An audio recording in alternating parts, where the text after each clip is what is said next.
जीवन का आनंद। एक बार एक सम्राट एक साधु से बहुत प्रभावित हो गए। सम्राट रोज रात को अपने घोड़े पर सवार होकर राज्य का चक्कर लगाने निकलते थे।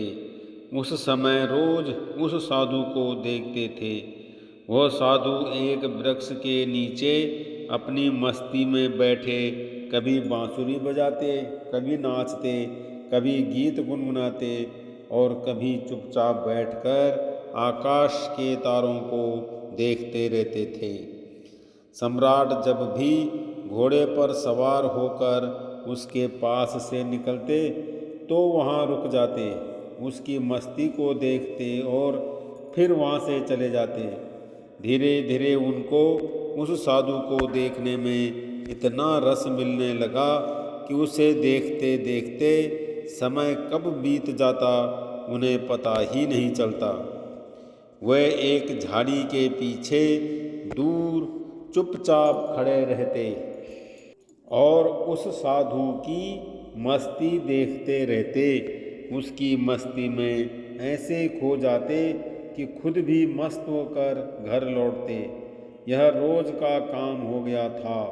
एक दिन सम्राट इतना भाव विभोर हो गए कि उस साधु के चरणों में गिर पड़े और कहा कि हे गुरुदेव, मैं आपको यहाँ और नहीं रहने दूंगा। वर्षा ऋतु करीब आ रही है। यह वृक्ष है, इसके नीचे आप बारिश में कैसे रहेंगे? आप मेरे महल में चलकर मुझ पर कृपा करें, मुझे सेवा का अवसर दें। यह सुनते ही साधु खड़ा हो गए और अपनी झोली उठाई और कहा कि चलो। यह देखकर सम्राट को बहुत सदमा लगा। सम्राट ने सोचा था कि मेरी बात सुन साधु कहेंगे, कैसा महल, कहाँ का महल, हम जहाँ हैं वहीं मस्त हैं, हम महलों में नहीं जाना चाहते। हमने महलों और सभी सुख सुविधाओं का त्याग कर दिया है। सम्राट के मन में तो साधु से यह सब सुनने की अपेक्षा थी। अगर साधु ने ऐसा कहा होता तो सम्राट उनके पैरों में गिरकर कुछ और विनती कर लेते, लेकिन साधु तुरंत चलने को तैयार हो गए तो सम्राट थोड़ा सदमे में आ गए। उन्होंने सोचा कि कहीं मैंने गलती तो नहीं कर दी, इस आदमी ने मेरे साथ कोई चालबाजी तो नहीं की है, यह इसकी महल में घुसने की कोई तरकीब तो नहीं है, यह कहीं मेरे ऊपर ही जाल तो नहीं फेंक रहा था, मैं फालतू ही इसके चक्कर में पड़ा। सम्राट यह सब सोच ही रहा था कि तब तक वह साधु सम्राट के घोड़े पर चढ़कर बैठ गया और उसने सम्राट को चलने के लिए कहा। सम्राट की जिंदगी में पहली बार पैदल चलना पड़ा जब वह साधु बड़े मज़े से घोड़े पर बैठकर जा रहा था। सम्राट का मन शक के घेरे में फंस गया, लेकिन सम्राट अब अपनी बात से पलट भी नहीं सकते थे। वे अपने वचन के अधीन थे। सम्राट के मन में साधु के लिए सम्मान खत्म हो चुका था। साधु महल में ऐसी ही मस्ती में रहने लगा जैसी मस्ती में वह वृक्ष के नीचे रहते थे। साधु वृक्ष के नीचे भी बांसुरी बजाते थे और महल में आकर भी वह बांसुरी ही बजा रहे थे, लेकिन अब वह मखमल के गद्दे पर बैठकर बांसुरी बजा रहे थे। यह सब देखकर सम्राट का दिल जलने लगा। वह सोचने लगा कि मैं किसे उठा लाया, यह कोई साधु नहीं है, सम्राट से भी ज़्यादा शान से वो रहता है। सम्राट को तो चिंता और फिक्र भी थी, क्योंकि उन्हें अपना साम्राज्य, अपना महल, अपनी धन दौलत सभी को संभालना था। लेकिन साधु को तो कोई चिंता ही नहीं थी। वो तो अपनी ही मस्ती में बांसुरी बजाए, नाचे गाए और मस्ती में भोजन करें। 6 महीने तक किसी तरह सम्राट ने बर्दाश्त किया, लेकिन अब बात सम्राट के सहन के बाहर हो गई थी। एक दिन सम्राट ने साधु से कहा कि हे गुरुदेव, मेरे मन में एक जिज्ञासा है। मुझे जानना है कि अब मुझ में और आप में क्या फर्क है। साधु ने कहा कि फर्क जानना चाहते हो? सम्राट ने कहा, हाँ महाराज। साधु ने कहा कि तुम 6 महीने क्यों परेशान रहे? यह बात तुम उसी वक्त पूछ लेते जब मैं तुम्हारे घोड़े पर बैठा था, क्योंकि मैंने तो देख ही लिया था कि यह बात तुम्हारे मन में उसी वक्त उठ गई थी जब मैं अपना झोला उठाकर तुम्हारे साथ चलने को राजी हुआ था। उसी वक्त मैंने तुम्हारा चेहरा पढ़ लिया था।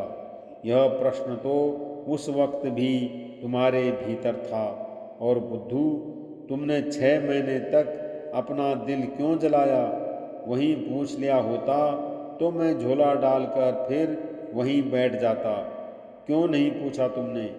क्या संकोच था तुम्हारे मन में? मैं प्रतीक्षा ही कर रहा था कि कब तुम मुझसे पूछोगे। ठीक है, कल सुबह मैं तुम्हें फर्क बता ही देता हूँ, लेकिन हाँ, गांव के बाहर बताऊंगा। सम्राट बहुत उत्सुक थे जानने के लिए कि क्या फर्क है। सम्राट ने सोचा कि खाना जो मैं खाता हूँ वह भी वही खाता है।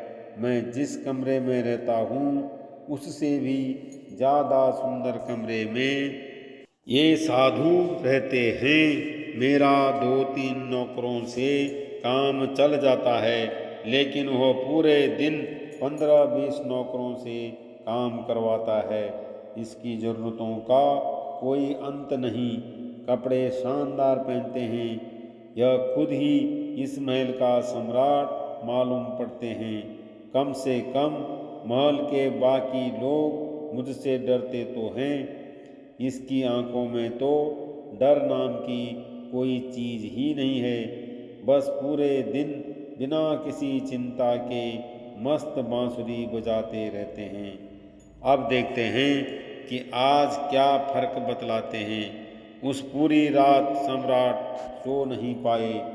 सुबह जल्दी से तैयार होकर वह साधु के पास पहुंच गए। वहां जाकर देखा कि साधु ने वही पुराने कपड़े पहने हुए थे, जो कपड़े पहनकर वह वृक्ष के नीचे बैठते थे। एक हाथ में उसका झोला और दूसरे हाथ में उसकी बांसुरी थी। वह तैयार खड़ा थे। सम्राट ने कहा, चले महाराज। फिर दोनों महल के बाहर निकल आए। चलते चलते गांव की नदी पार हो गई। कुछ ही देर में वह दोनों गांव के बाहर आ गए। सम्राट ने पूछा, अभी और कितना चलना है? साधु ने कहा, बस कुछ देर और। चलते चलते सुबह से दोपहर हो गई। सम्राट ने कहा कि बस अब मुझसे और आगे नहीं चला जाएगा। जो भी कहना है यही कह दो।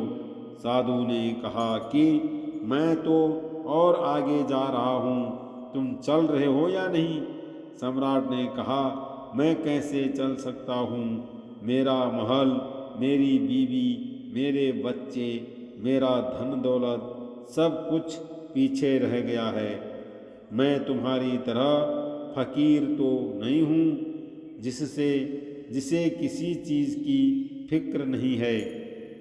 साधु ने कहा, बस यही फर्क है तुम्हारे और मेरे बीच में। मैं कहीं भी जा सकता हूँ, तुम नहीं जा सकते हो। मैं हर परिस्थिति में खुश रह सकता हूँ, लेकिन तुम नहीं रह सकते हो। जब मैं उस वृक्ष के नीचे रहता था तब भी मस्ती से रहता था, और अपनी जिंदगी के पल एक एक पल को जीता था। और मैं महल चला गया, तब भी मैंने अपने जीवन के एक एक क्षण को पूरी मस्ती और खुशी के साथ जिया। अब मैं अगर कहीं और चला जाऊं, तब भी मैं ऐसे ही जी लूँगा। हम जिस वक्त जहाँ रहते हैं, पूरी तरीके से वहीं रहते हैं। हम ना तो अपने बीते हुए कल के बारे में सोचकर पश्चाताप करते हैं और ना ही भविष्य की चिंता करके अपने वर्तमान को खराब करते हैं। हम बस आज में जीते हैं, क्योंकि हम समझ चुके हैं कि जीवन तो आज में है, जीवन तो इसी पल को जीने में है। बस यही छोटा सा फर्क है तुम में और मुझ में। तुम्हें परिस्थितियाँ चलाती हैं और हम परिस्थितियों को चलाते हैं। तुम खुश रहोगे या दुखी, यह तुम्हारे आसपास होने वाली घटनाओं पर निर्भर करता है। लेकिन हमारे लिए यह घटनाएं जिंदगी के सफ़र का एक हिस्सा मात्र है। अचानक सम्राट को महसूस हुआ कि अरे, यह मैंने क्या कर दिया। इतने अद्भुत आदमी को नहीं पहचान पाया। 6 महीने इनके साथ सत्संग भी नहीं कर पाया। सत्संग करता भी तो कैसे? मेरे मन में तो यही चल रहा था कि यह एक ढोंगी बाबा है। तुरंत सम्राट ने साधु के पैर पकड़ लिए और बोला, नहीं महाराज, अब मैं आपको नहीं जाने दूंगा। साधु ने कहा, देख, मुझे कोई परेशानी नहीं है, मैं फिर से तेरे महल में चल दूंगा, लेकिन फिर तुझे परेशानी होगी। ऐसा सुनते ही फिर सम्राट के मन में वही विचार आया कि यह साधु तो फिर आसानी से मान गया। साधु ने सम्राट के चेहरे की तरफ बड़ी ध्यान से देखा और फिर बोले, लेकिन नहीं, अब मैं नहीं आऊँगा, क्योंकि तू फिर नहीं सुधरेगा। फिर तुझे परेशानी होगी और तू फिर से चिंता में पड़ जाएगा। हमारा क्या, हम तो सन्यासी हैं। हमारे लिए महल और जंगल सब एक जैसे हैं।